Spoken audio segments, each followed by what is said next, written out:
Wouldn't it be much more beneficial if you lived closer to your job as opposed to driving an hour away?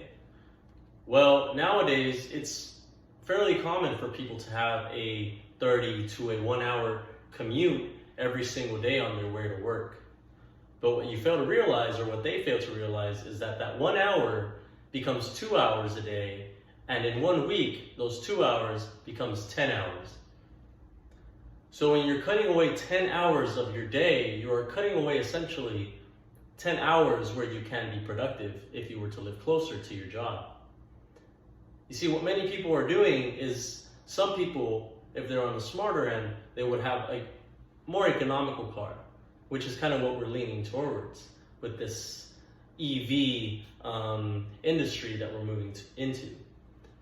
Some people, on the other hand, they do have cars known as gas guzzlers, and these are cars that are taking up a lot of gasoline, which means are running the people who are driving these commutes, it's running their pockets dry.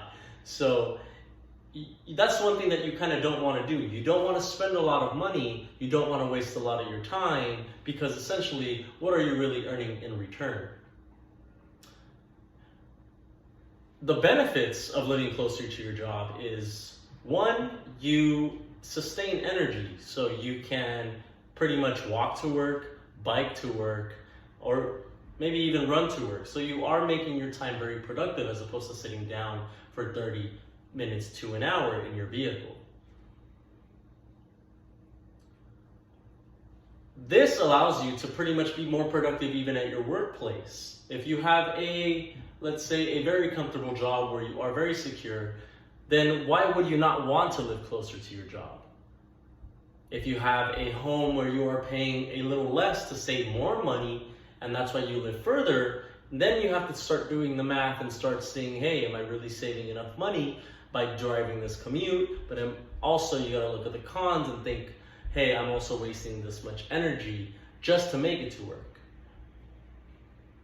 Well, there are many studies, many YouTube videos, many on forums, people talking, and there's also people who have roommates. You know, you can even make your home, if you don't want to live closer to work, you can make your home far away from work into a passive income. You can put it out for rent. There's things like Airbnb, where many people would love to rent a precious home. You see, now this gives you a passive income where you not necessarily have to worry about the commute. You can pay for something cheaper, closer to work, and you can have a passive income coming in from the side just from that home that you're not staying at the moment. So there are many pros and cons as to why you would want to live closer to work. And let's say, for example, you are getting some more money, or it's a 40% increase on what you're currently earning. So that makes you want to say, you know what, let me leave my current job and let me get a job further away from me. But if you do the math and you're spending this much money on gasoline, and you know, you're wasting time from your family, you know, it doesn't really make up for what you essentially want to grow in. You know, you're not essentially growing, you're kind of just wasting time and evading time from your wants and your needs.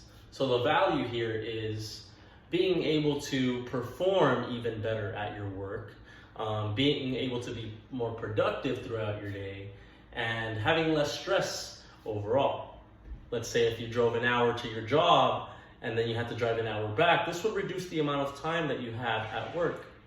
Now, if we cut down that time where you're driving to work and you're spending more time at work with more energy, you're able to perform for a little longer. And maybe if it's a commission-based company or job that you have, you know, you're able to perform a little more, meaning your earnings will be a lot more as well. So there are many things to consider when you are going to think of why you would want to live closer to your job, and those are just a few to name from. So whether you live closer to your job or you don't live closer to your job, you know, you always have to think of statistically what is correct for you, how things may be beneficial, how things may not be beneficial. So it's to each their own in this case. But whatever it is that you decide to do when it comes to living or not living close to your job may benefit you and may benefit the people around you. Make smart decisions.